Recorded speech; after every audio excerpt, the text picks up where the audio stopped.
এই জায়গাগুলো হচ্ছে কিছুদিন আগে গরমে আগুন লেগে পুড়ে গেছিল এই পাহাড়ে। এই মাত্র এক সপ্তাহখানি আগে যে পালমা যে পাহাড়ে আগুন লাগছে, এটা হচ্ছে সেই জায়গা।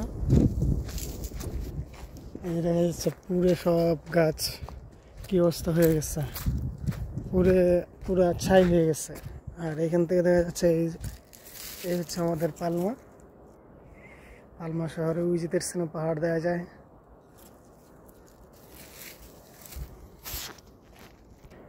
এই হচ্ছে আমাদের পালমা, একদম ছোট্ট দেখা যায়। এই যে দেখতে ফুল পাহাড়টা দেখা যায়।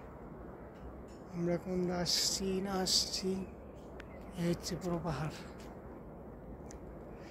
এইখানে